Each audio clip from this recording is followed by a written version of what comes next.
A wounded boy stumbles out of the darkness in shock, a rare survivor.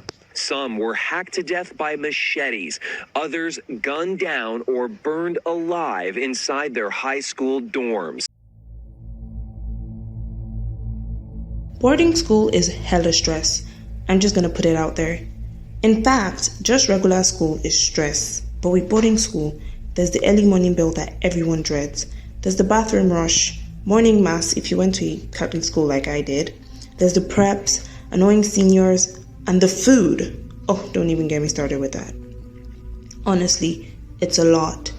I remember my first night there. You guys, it was a disaster. I basically cried myself to sleep, and the mosquito net I used, it made everything worse. My face was on fire. I didn't wash the net before using, so I reacted badly to the chemicals, and it just made the whole night terrible. And the following days weren't any better. I would cry constantly because I missed home. I couldn't even eat because of that. It was really something. But of course, if you were like me, you would know that you eventually get used to it and start enjoying the experience. You make new friends and practically forget home. School becomes that new home. And you start to love it in a way. I'm already feeling nostalgic just thinking about all the craziness back then. And that was basically what it was about. A lot of fun and studying, of course. But no one ever thinks in this safe environment that now feels like home, they will have a reason to worry about surviving or not. Sadly, in the late evening of June 16th, 2023, the students of Mpondwe Lubiria Secondary School in Uganda would be faced with that exact thought. Okay, so this story is kind of recent and is extremely tragic. It's a story that will not only bring tears to those who hear it, but also a lot of anger because the reasoning behind it all is really infuriating to say the least. But before I begin, just a little background about Mpondwe Lubiria Secondary School because it's pertinent to understanding a theory I'll be discussing at the end. It was established between 2010 and 2011 by a Canadian non-profit group called PODA. It housed about 60 students before the attack. Some sources say 63, but because the school's records were destroyed in the attack, there's no official number. Anyways, apparently the school is owned and operated by the community and not PODA, meaning there's no clear owner, which is part of what we'll be discussing at the end, so put this in mind. And here's the layout of the school compound so you have a better understanding of how the events played out that night. So take note. And with that, let's get back to it. It's 1 a.m. Saturday morning, and bodies upon bodies are being rushed into Bera Hospital in the Kasese district of Uganda. 5 of them barely hanging on to life, and 20 more already cold to the touch. These people weren't just brought in with minor cuts or bruises. They had literal hack wounds. Some of them with broken skulls and others burnt beyond recognition. They'd been tortured to death, and among them would be the bodies of Masareka Elton and his 47-year-old father, Mr. Zephanas. His little brother Brian would be nowhere to be found. Masareka Elton was a 17-year-old senior 3 student, which is technically equivalent to DSS 3 here in Nigeria or grade 9 over in the US. His 50-year-old uncle, Mr. Loti, describes him and his younger brother as delightful. They like to welcome visitors. I'm sure most of us frowned at the thought of a visitor coming when we were younger, but not them. They were happy to receive them, and not just that, they made sure to make everyone happy. Whether it was your parents, family members, friends, basically anyone, they would make sure you left them smiling. They were that welcoming. And aside that, they really liked to dress up well and look good no matter what. They were just lovely to be around. And their dad? Oh, he was a good father. According to Mr. Loti, he had dreams of educating his 5 children. He wanted them to succeed and be great in life, just like every parent dreams. And he worked so hard to make that dream come true. With his job as a school security guard, he was able to put his children to school just so they could grow up to live fulfilling lives. But unfortunately, he would never get that chance. He would never get to see his children succeed, get married, and have kids of their own. And here's what happened.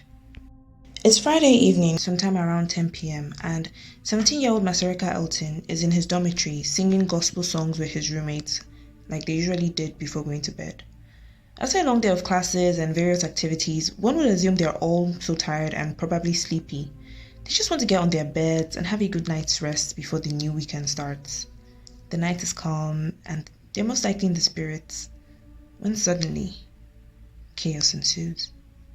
Unknown to Masareka, his father would already be shot dead as a group of armed men made their way into their school. After hearing the first gunshot, the boys realized that danger was nearby, and immediately they locked their dormitory doors. When the armed men approached their dorm, which was on the far right end of the compound, like seen in the video, they demanded to be let in. However, the boys rightfully refused them entry, and without warning, these beastly men began shooting into the room through the windows and locked door. The school's head boy thought fast and immediately instructed his roommates to get under the bunks. But even as they hid under their bunks, some were tragically shot by the flying bullets. Still not able to get in, the assailants began hurling petrol bombs into the dormitory, which immediately ignited. They then proceeded to the female dorm to wreak more havoc, and the boys could see through their windows how their female friends, sisters, and classmates were being killed. Knowing there was nothing they could do but watch in horror as the girls screamed in agony. The men returned and resumed firing shots at the dorm, and the boys, desperate to get away from the fire and stop the men from getting in, rushed closer to the locked door and formed a sort of body barrier. At that point, it was either get shot or be burnt alive. One can only imagine how helpless they felt. Meanwhile, on the other side, the attackers had succeeded in breaking down the door using hammers and machetes, and this exposed the barrier of boys to these bloodthirsty men who immediately started shooting and hacking them as they made their way in. Before leaving, the armed men set fire to the mattresses in a bid to cause more damage. And like that, 17 students lost their lives that night. Most of them burnt beyond recognition, and among these boys were Masareka and his younger brother, Brian.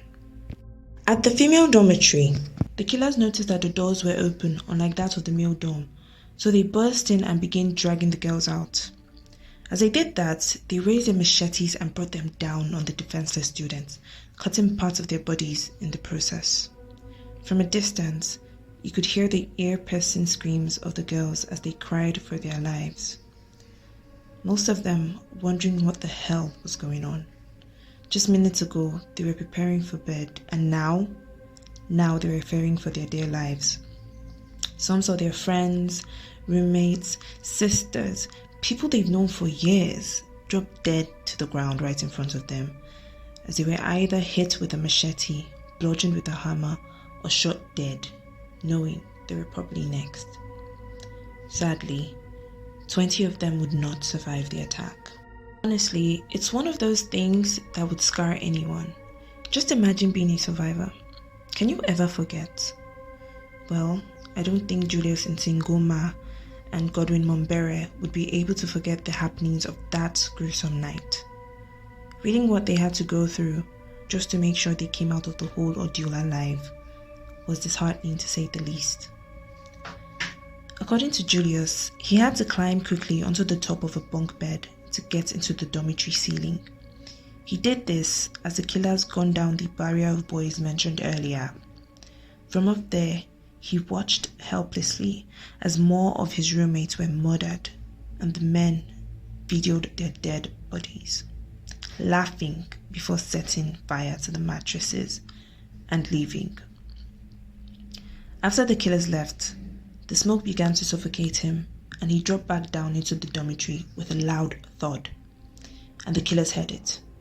They rushed back to find the source, but before they arrived, Julius thought fast, and he smeared the blood of his dead friends into his ears, mouth, and on his head. He mentioned that the killers actually checked his hand for a pulse before leaving again, thinking he was dead. If that isn't luck, I don't know what is. Godwin, however, wouldn't be as lucky, because he would get shot in the hand. Remember the boy with the bloody hand at the start of the video? That was Godwin. He had been hiding under one of the bunk beds when it suddenly overturned and the people on top fell and were killed. Thinking he was dead already, the killers went out, only to come back again, just to ensure everyone was dead, and they began another round of firing. It was at that point they shot him in the hand, and he blacked out. He was brought back by the shouts of another student saying, quote, "Jesus help me, they are killing me." Hearing that, he ran out of the dormitory, scaled the school gate, and ran through a cocoa plantation to a nearby hardware store. He got to a lodge and hid under a vehicle until he was rescued. Now, while all this was happening to the students, one of the attackers wandered into the headmaster's lodge, which was just across the compound. Brenda Masika, the headmaster's wife, was alone with her 3 children because her husband was away on business. Then the man, dressed in a military uniform, entered carrying a gun. He took a phone, and maybe it was hunger, but this brazen man also carried the food she'd left on the fire before threatening to kill her. But then he saw that she had a baby, and he told her and her family to leave before setting their house ablaze. Can you imagine? So she runs out with her kids, and when she gets to the gate, she sees the security guard's dead body. Remember Masareka's dad? Yeah. Then she looks straight ahead and sees the wrecked boys' dorm. At that moment, she just breaks down crying, just seeing the burning buildings, the slain kids on the ground, everything just weakened her. But there was nothing she could do. She had to leave everything behind. Just 5 men would be the reason a whole school would be in disarray, destroyed, and with majority of its occupants dead. These 5 men in question are said to be members of an Islamic extremist group called ADF, which is short for the Allied Democratic Forces. This group of terrorists resides in the Democratic Republic of Congo, close to the Ugandan border, and for years they've terrorized citizens of both Congo and Uganda with the sole purpose of toppling President Museveni's government in Uganda. They were responsible for burning 80 people alive and abducting 100 more in another Ugandan school massacre in 1998. To put it lightly, these people are ruthless, heartless, and erratic beings. Just think Boko Haram and you get the gist. Yes, they are that inhumane. And it's this lack of empathy that would make them capable of murdering another set of innocent students just 25 years later. And of course, it doesn't end there, because after all the damage and destruction they'd created, these beasts, in usual terrorist fashion, abducted 6 students. These 6 students, most of them girls, were used to carry the foods they looted from the school's food store. And with that, they exited the school. And this is sad, but according to a neighbor, before they left, she overheard one of the killers ask an accomplice in Swahili, "Is the job done?" And after a response, they all began shouting, "Allahu Akbar," before one of them added, "We have succeeded in destabilizing Museveni's country." Now you see why I said the reasoning behind it is really infuriating. It's honestly sickening to think we live amongst people who actually think like this.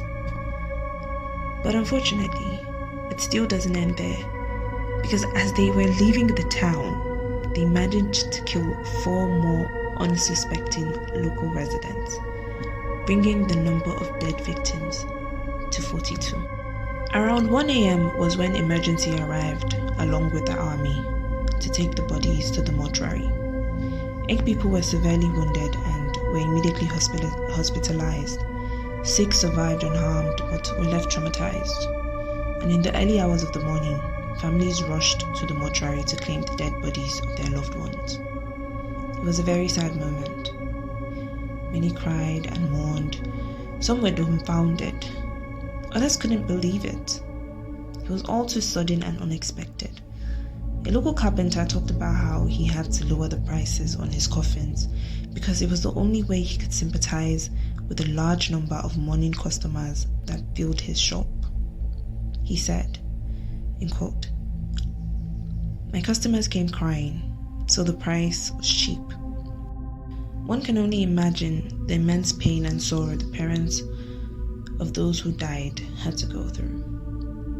No one ever wishes to bury their kids, and no one should ever have to. It's just unfortunate that innocent people had to suffer for something they had no business in. I share my thoughts on the whole thing and why I find it a little sketchy. Here are some of the last known updates on the case.